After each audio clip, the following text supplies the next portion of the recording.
How to do a composite. I literally just grabbed these two images. There could be a million reasons why you need to do a composite. It could be froggy, right? So obviously putting the two images together. It could be blurry eyes on one image that you want to keep and take the in focus eyes from another image. It could be a snotty kid with a not snotty kid. It could be a million things, right?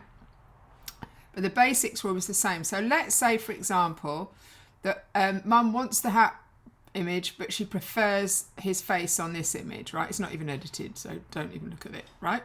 Let's say that's what she wants to do. Now, a lot of people would do this, right? They try and cut it all out and then paste it in, right? All you've got to do is that, okay, edit, copy. That's my lasso tool, by the way. Go there and do edit paste, okay? Now, all I've got to do is put it to about 50% and use my move tool, move it around.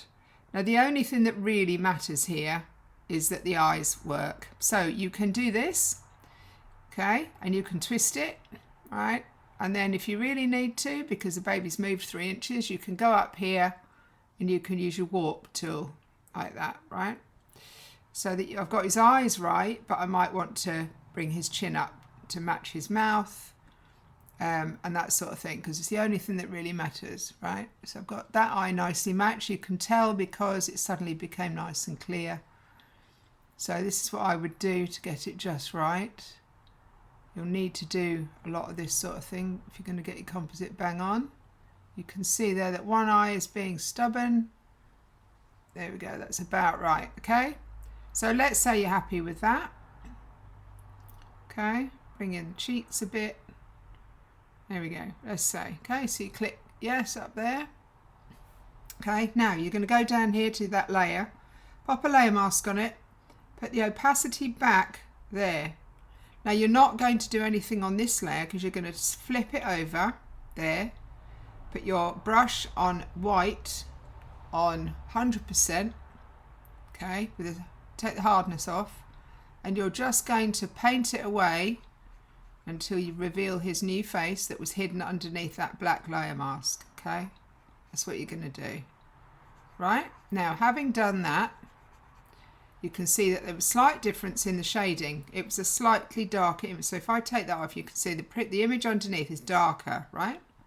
So I can do one of two things. I can either really get that right, or if I just click back on that layer there and go up to image, adjustments and curves, I can just bring the new image in line with the one that's underneath. Okay, there we go. Now we're back onto that layer, hide this one, okay, and make sure you haven't missed anything. So I'm going to take my brush down to about 30% and just blend that through a little bit more to reveal a bit more, to make that edge more blurry, right? But this would be, you see I missed a bit of his corner of his eye there, his eyebrow, that sort of thing. So then put that layer back on and check that you're happy, okay? And that's how you do it. It's super simple, yeah, really simple, and not any way would anybody know. And then you flatten it and edit as normal.